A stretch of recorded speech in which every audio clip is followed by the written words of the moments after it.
ILO in its Philadelphia Declaration in 1948 declared that labor is not a commodity. Labor is not a commodity in the sense that it is not a material commodity, but the laborer is in the labor market and he does sell a commodity called labor power, his capacity to work, and to that extent labor can be considered to be a commodity. In fact, if you look at the history of the labor market was constituted by the state through many acts, many interventions which freed workers from land, and they became free to sell their capacity to work in the labor market to any master that paid them. In fact, the freedom of labor was a dual freedom. Freedom from the being tied to a particular master, and freedom also from the encumbrances of ownership of means of production or means of subsistence. And initially, if you look at the history of labor market, you find that the peasants expropriated from their land made workers in the factory preferred to be beggars and vagabonds than worker in the factory, because the factory discipline was not to their liking, and hence draconian laws were framed by the governments of those countries which industrialized first, especially England, to the extent that any worker fleeing from the master was put in workhouses which were nothing but an euphemism for prison. There were laws which even entailed that the worker's ears will be chopped off by the police if he flees from a master. It is the next stage that arose in the struggle, at what price the worker will work. So, from the working hours the question shifted to wages and salary, and when this was happening, when the working hours were being reduced, there was a change in the industrial scenario, something like what is happening today. It was happening between 1873 and 1900 also. The restructuring, the globalization, all that was the talk of the day those days. And after the restructuring of industry on the basis of the then new technology based on electric power and IC engine, a situation arose where joint stock companies started coming up, and it became very easy for the employer to pay higher wages and give better working conditions, because productivity rose to a large extent. It was in that situation also, if you remember, that the Labour Party was founded by the Trade Union Congress of England. And with the foundation of Labour Party in England and the Social Democratic Party in Germany started the law making by the state in favor of workers to some extent. The Labour Party was founded in 1906, and in 1906 the world working class got its first Trade Dispute Act,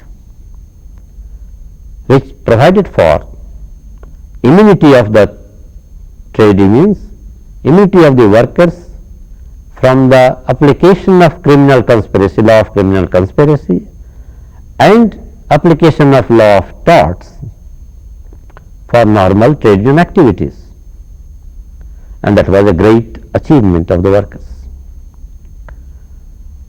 And it is not for nothing that Mrs. Thatcher used to rail at those two immunities of the workers and wanted to rescind them.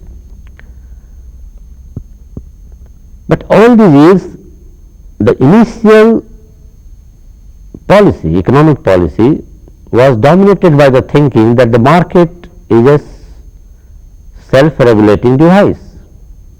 Supply creates its own demand, and hence there will be no economic crisis, though no market failure. But when the market failed in 1912-14, you had the First World War. But after the First World War, you had the Russian Revolution, and following that, you had the formation of International Labour Organization, with the express purpose that international capitalist class wanted to regulate labour standard all over the world in such a way that disaffection of the working class is contained, so that they do not make a Russian-like revolution. But the economic theory continued to be holding on that market is a self-regulatory mechanism. Supply creates its own demand. And then came the big failure, the great crash of 1929, which was so massive that it led economists to think about their theories afresh. It led to Frederick Roosevelt to think about the New Deal. However, the crisis led to the Second World War, and the economic theory of Lord Keynes, which said that market fails, it can be a good master, servant, but not a good master. It's a very bad master. And the theory, Keynesian theory, basically said that market failed in 1929 because in the excessive competition among capitalists, they lowered their wages so low that the purchasing power of the working class went so low that they could not purchase what was being produced. And hence there was a demand gap that was created, leading to the crisis. And hence came the conclusion. He gave the conclusion that a state must intervene in the labour market, in the economy, in such a way that full employment is created and maintained.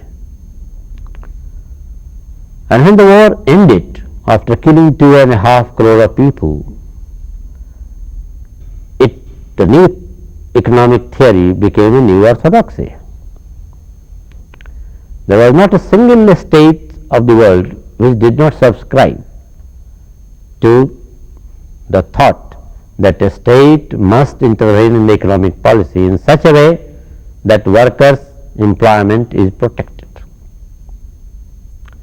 We became independent in such an ideological climate. And it is no wonder that in that situation we framed our constitution, which had the directive principles. We have our planning, sense of planning, because talk of socialism, all that started being floated all over the world, so that you can not very easily say who is socialist, who is not socialist. Everybody was becoming socialist, in the sense that they were all after protecting the working class. And the Beveridge plan, which became the model for the rest of the world, was basically that you must decasualize labor so that they become permanent workers, so that they can unionize themselves, so that they can demand more and get more. You back this power of the workers through giving them social security for unemployment.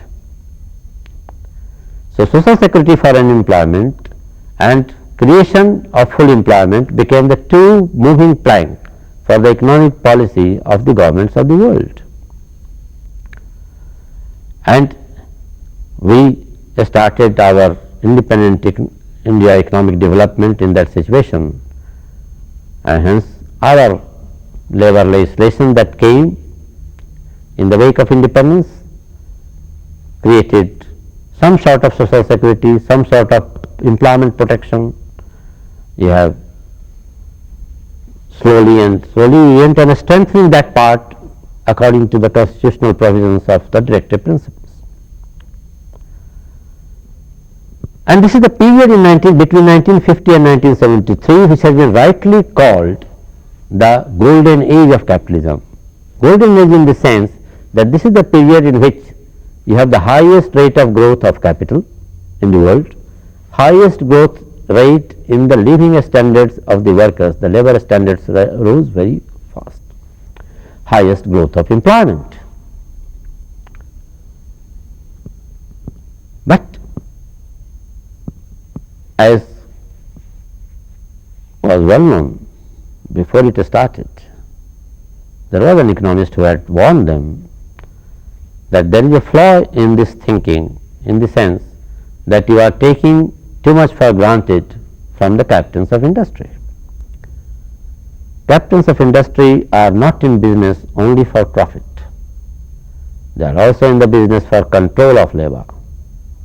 So, if the labour power, if the working class power goes beyond a point because of labour protection, because of state intervention, so that the managerial prerogatives starts getting eroded, there will come a time when the captains of industry and their experts will strike back, and that is what they started doing after 1970s. What it means this, that the theory, Keynesian theory, which implied that if you have inflation, a bit of inflation, it is a signal to the captains of industry that look, demand is more than the supply, so please supply more, you can grow faster. So, inflation implied growth, but after 1966 we have a bizarre world, inflation but no growth, because the captains of industry preferred not to invest for more employment, rather they started reacting by raising prices. So, you have inflation, price rise, wage demand, price rise, wage demand, a spiral came into being in the developed countries and partly in other countries also. And finally, it crashed into what is known as recession cum inflation. Earlier nobody could have thought that you can have inflation and recession at the same time, but in 1973 this is what came. As soon as this happened, the blame for this was put on the working class. The profitability is in crisis because the working class is getting higher wages, especially in the organized sector. The unemployment is increasing because the workers in the organized sector are raising their wages so fast that employment is bound to decline. This is a sort of a specious argument that started being paraded, and psychology was being created in that situation. But there was difference in different countries. True, there was profitability crisis in all over the developed world in 70s and 80s. But there was no such profitability crisis in the developing world. Developing world had different problems, no doubt. And this profitability crisis in the developed world that arose because of the tendency of the rate of profit to fall with mechanization, with automation. This could be revived only if capital in the advanced country could be made to compete with capital in the backward countries.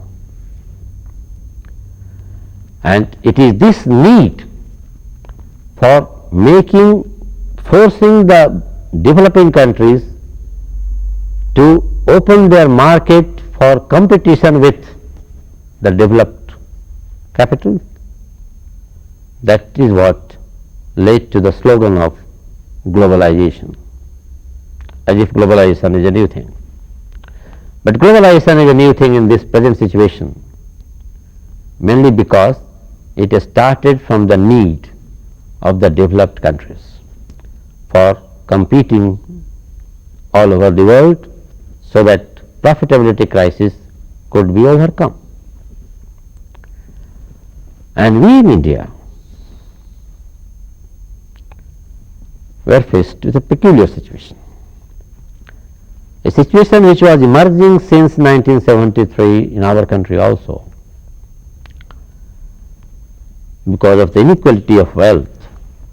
There was an incipient demand created in the top 10% of the population for quality goods, for luxury goods, while the bottom 90% may be starving to some extent.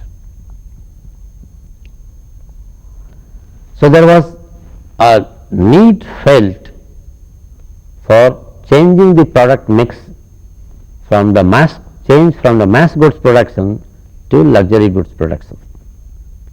This tendency emerged in 60s and 70s, and if you go back to emergency, you do find that despite the government's appeal, government's injunction that certain percentage of the commodities produced has to be for mass production. For example, certain percentage of cloth must be coarse cloth. The production mix, the product mix during the emergency, and later we find that there is a higher growth rate of luxury goods production than production of the mass goods. So long as you have a policy of self-reliance, that is, you produce with your own resources for your own market, there is a duality. And that duality is that what is perceived as needs of the individual employer is just opposite to what is the interest of all employers. Now, wage is a cost to an individual employer. So, every employer will like to reduce wage cost as much as possible. But the wage is also, the wages also adds up what is the effective demand. After all, wages are used for purchasing goods and services in the market. So, wages and salary make up the effective demand. So, the individual needs is to lower wages, collective need is to raise wages. This contradiction between the market need, the need for the effective demand for the goods produced is higher wages and salary. The needs for unit cost to be reduced by every employer is lower wages. And individually these two can't be reconciled. Individually every employer is bound to reduce wages and salary as much as possible. So, a state had to intervene on the side of labor to some extent, so that the labor rights are protected, so that the employers are not free to lower wages as much as they like. You have a minimum wage act, you have a labor protection act, you have retrenchment allowance, all sorts of protection are given, both employment protection and to some extent income protection. Now, this is what cannot be done, cannot be perceived as a contradiction this contradiction between individual needs of the employers and the collective needs of capital. This contradiction immediately vanishes if capitals start exporting. Now, for exporters, the workers of India are just cost. Their wages and salaries do not make up the demand. The demand lies outside the country. So, for the exporting capitalist of this country, both individually and collectively, wage will be considered as cost, and hence individual employers at the workplace and the representative of the collective employers, that is the state of India, both will start thinking in terms of how to reduce the labor cost. And this labor cost can't be reduced adequately if there is union power, if there is legal barrier to lowering employment and lowering wages. Hence comes the demand that labor laws must be changed. Contract labor must be allowed and not abolished.